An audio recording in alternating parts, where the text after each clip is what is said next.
Salam kasih karunia Tuhan selalu beserta kita.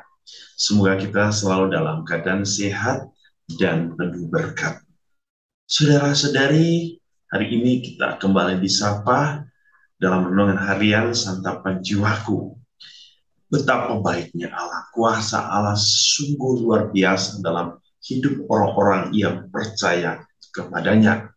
Dan hari ini kita juga merayakan perayaan peringatan Santa Teresia.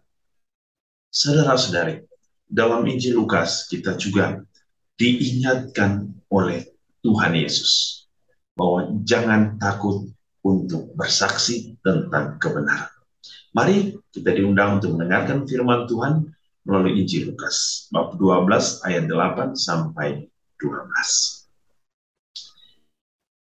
Inilah Injil suci menurut Lukas.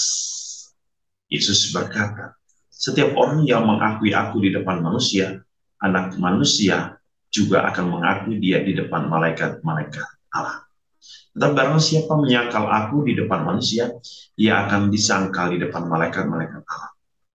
Setiap orang yang mengatakan sesuatu melawan anak manusia, ia akan diampuni. Tetapi barang siapa menghujat Roh Kudus, ia tidak akan diampuni. Apabila orang menghadapkan kamu kepada majelis-majelis atau kepada pemerintah-pemerintah dan penguasa-penguasa, janganlah kamu khawatir bagaimana dan apa yang harus kamu katakan untuk membela diri. Sebab pada saat itu juga Roh Kudus akan mengajar kamu apa yang harus kamu katakan.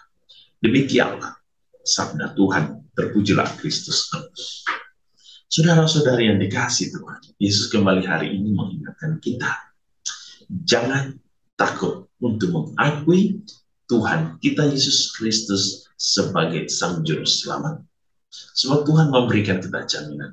Barang siapa yang mengakui aku di depan manusia, aku akan mengakui dia juga di depan para malaikat Allah. Dan barang siapa yang menyangkal aku juga akan menyangkalnya. Jaminan Yesus hari ini juga mengingatkan kita tentang bagaimana sikap hidup kita. Bagaimana cara kita untuk merespon panggilan Tuhan. Yang mengingatkan kita untuk tidak menghujat Roh Kudus. Mengapa? Sebab Roh Kudus yang menuntun kita, membimbing kita untuk mengenal Bapa dan Putra. Dan dari Roh itulah kita akan hidup di dalam Bapa dan Putra. Mengapa? Ketika Roh Kudus menghasilkan buah-buah roh, maka kita hidup di dalam buah-buah itu. Tetapi jikalau kita tidak hidup di dalam buah-buah itu, maka kita tidak bisa diselamatkan. Buah roh yang pertama adalah kasih.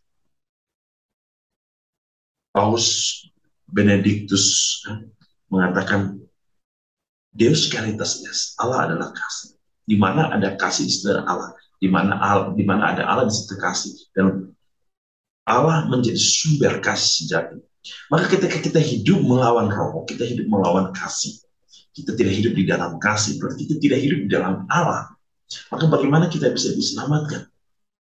Bagaimana kita bisa bersatu dengan Bapa?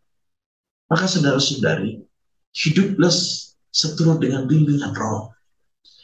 Dari bacaan pertama, bagaimana Santo Paulus kepada umat di Efesus bab 1 ayat 15-23, dia mengungkapkan satu pujian dan syukur akan bagaimana pengalaman hidupnya di dalam Allah. Bagaimana dia hidup menurut tuntunan roh. Ia yang dahulu sebagai seorang pembunuh pengikut Kristus, tetapi oleh cinta sejati Allah mengambil dia. Dan ia menerima panggilan Tuhan. Dan apa yang dia lakukan? Ia menaruh seluruh harapannya kepada Allah.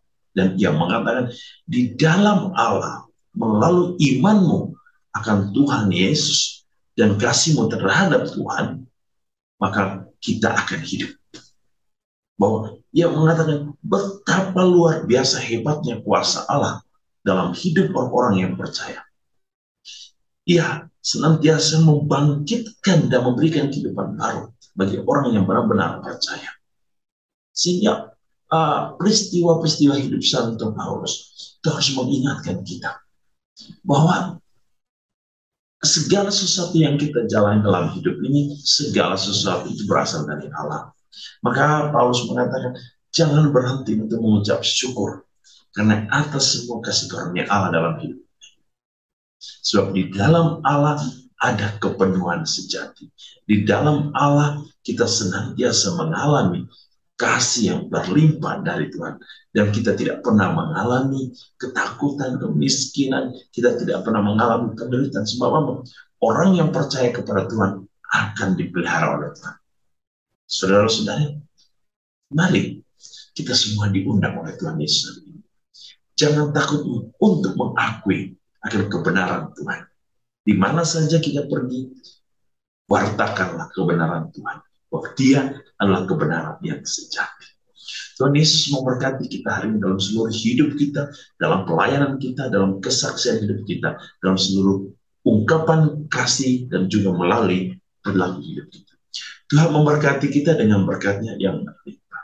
Dalam nama Bapa dan Putra dan Roh Kudus. Amin.